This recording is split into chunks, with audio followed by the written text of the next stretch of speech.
Good morning. What is great, good, and real? And welcome to day 50 a la 50 of the Do You Rules live stream experience. I am your host, Cliche Jeff, and I'm excited to be alive today. Ooh, I'm definitely excited to be alive.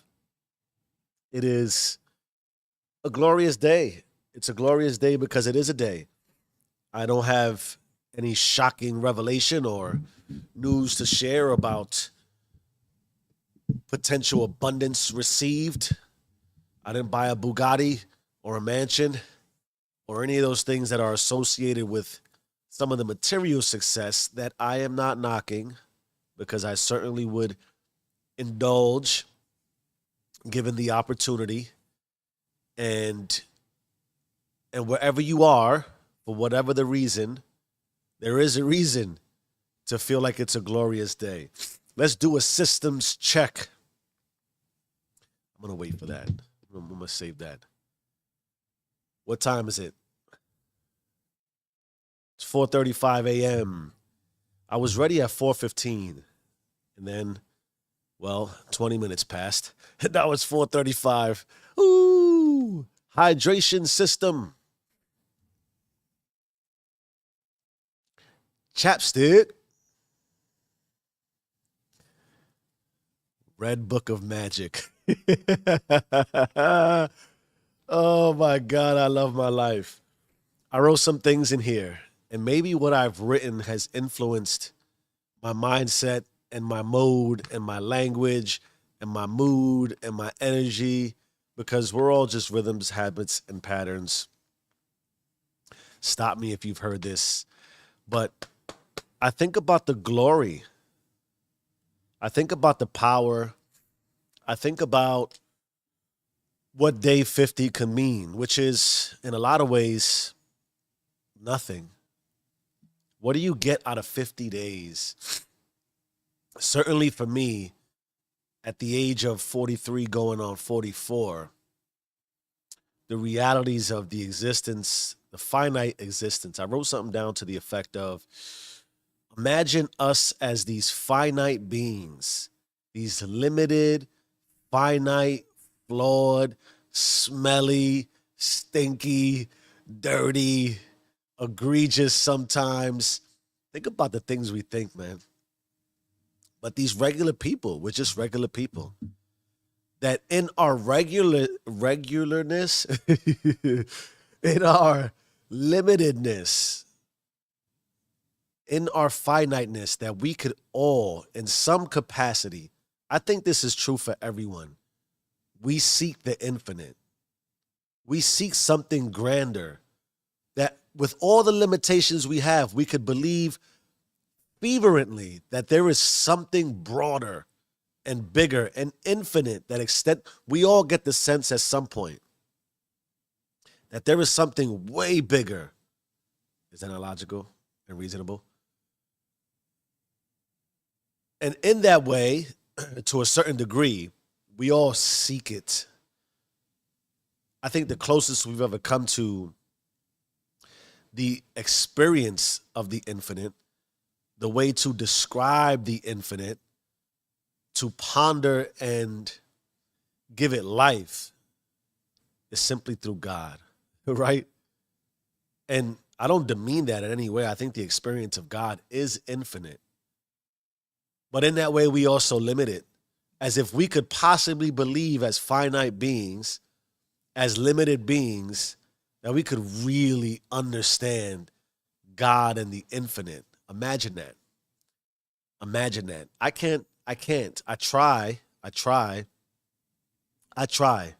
Right? I definitely try. If there's anything that I could seek to help me in any way, in all ways, it has to be that I am so limited, but yet so powerful. Because you and I and we are all powerful. My beautiful people, if you haven't figured it out yet, my beautiful, amazing, wonderful people, if you haven't figured it out yet, I got a message from Australia this morning. Australia's been really loving to my channel. And I say my channel, but it's our channel. It really is. I contribute mostly right now to the channel, but the feedback is wonderful. To receive feedback is wonderful.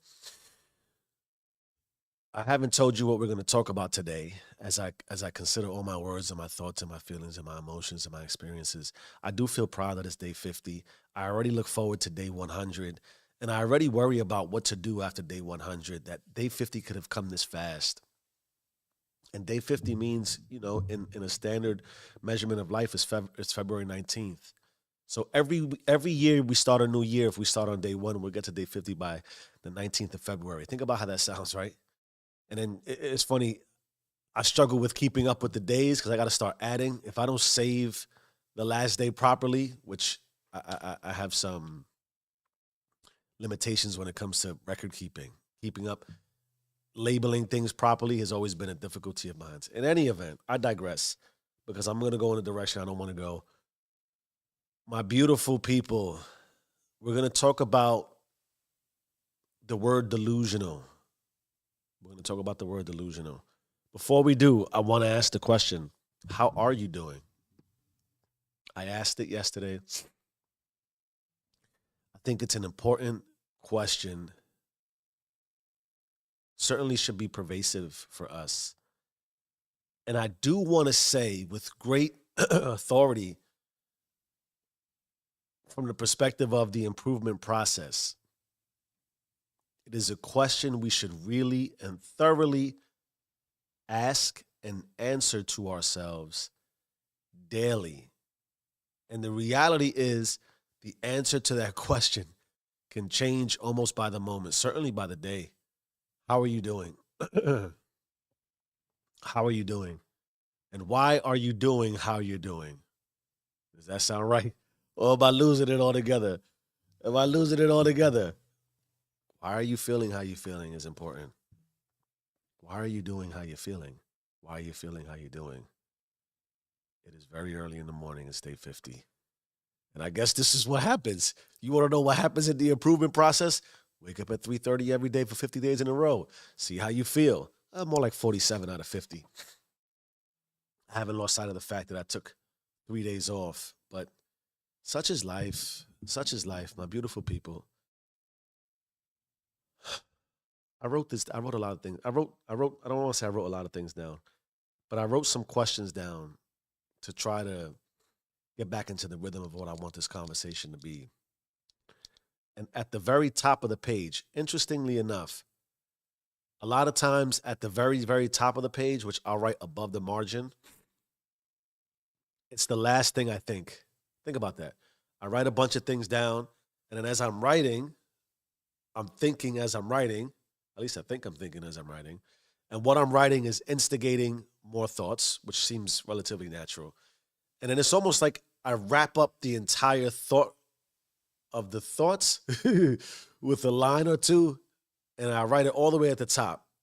It's as if that line that comes all the way at the top, although it's at the end, it requires all the steps to go through to bring that one ultimate conclusion. So without further ado, here's what I wrote at the top. Life doesn't owe you. Life doesn't owe you. Let's consider that. Ask yourself that. Do you believe life owes you something? What could life possibly owe you? Who are you to be owed something in life? Who is anyone to be owed anything in life? If we are but finite and flawed, and the only possibility of infiniteness, which is vast and broad beyond the possibility of imagination, you couldn't even imagine how to imagine the possibility of the infiniteness of God. That has to be understood, or at least I have to be able to communicate that as a fundamental value for who I believe I am and what I believe we are and how important it is to the improvement process. Because we're going to ask the question, am I delusional? I hope you are. And I think there's levels to delusion.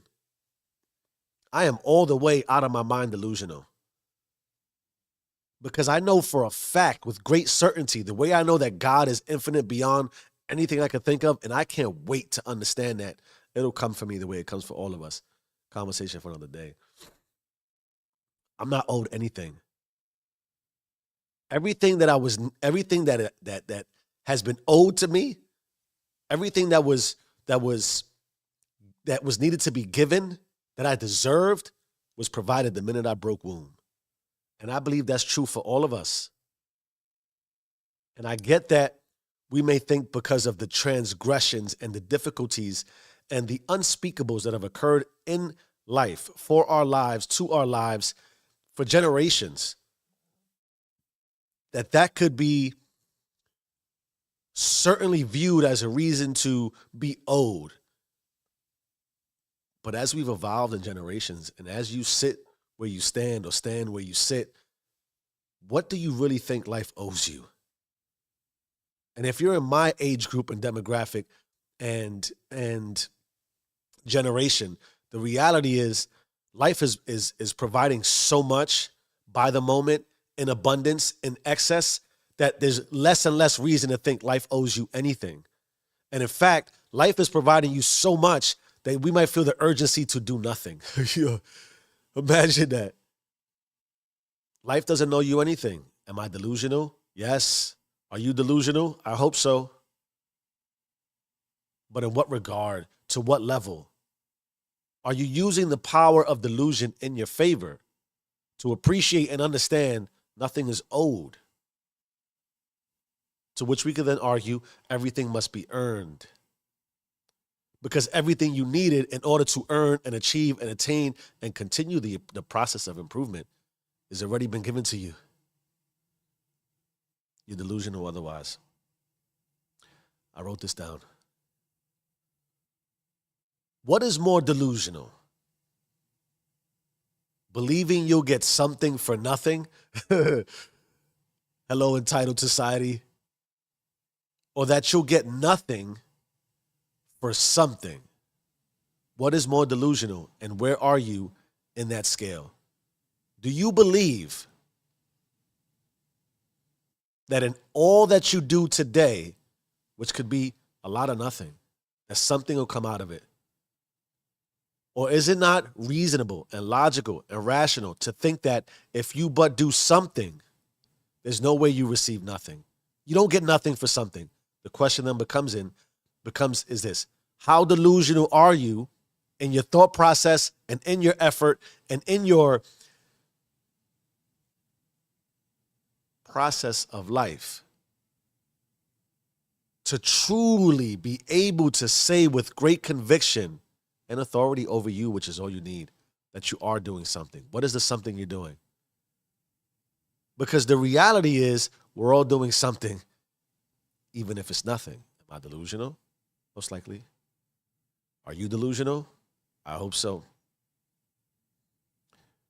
Because the very next thing I wrote down, which is a question that I consider to great length, that I sit with myself daily, on top of and inclusive of, how are you doing?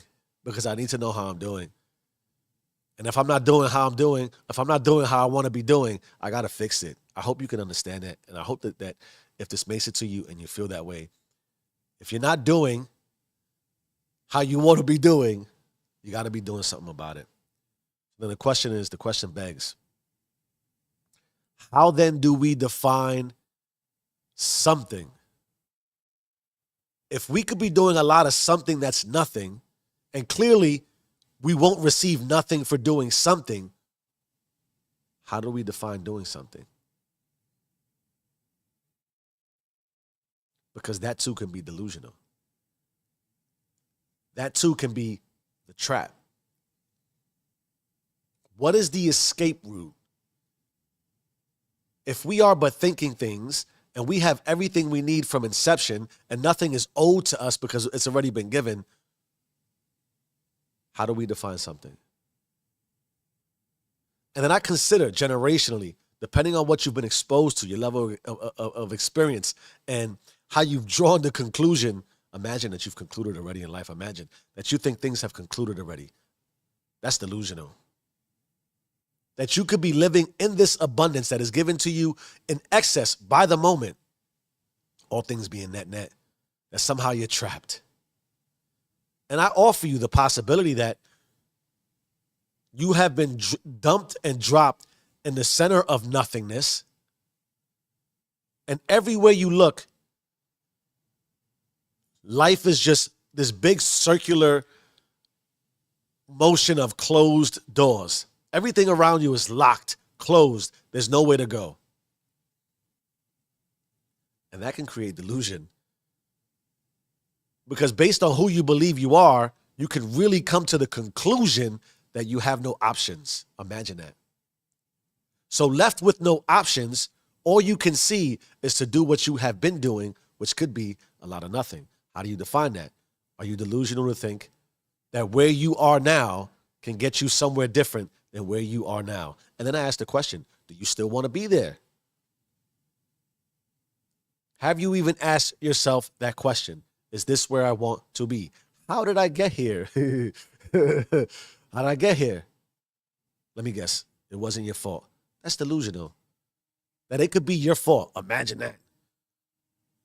The big bad world, we've already said this, is against you, clearly. That's why you're trapped. That's why you're looking around and every door is locked. And that at no juncture did you come to the realization that maybe that door that's locked, maybe there's a key. But don't be too delusional that there's a key that you would have to go find. And that the key that you need to find requires a little bit of work, a little bit of something to find the key that opens the door to get to where you need to go. And that it doesn't stop there. That when you find the key, maybe you got to dig a bunch of dirt up. Maybe you got to go dark. Maybe you got to go on the adventure of a lifetime just to find the key, just to get the door open. And when the door opens, oh my God, don't be delusional. You don't just walk through it and it's the Rocky cutscene. You work out for a day and you're in shape for a fight. It doesn't work like that. The fight starts. The bell just rings. Now there's a path. There's a journey. It never ends.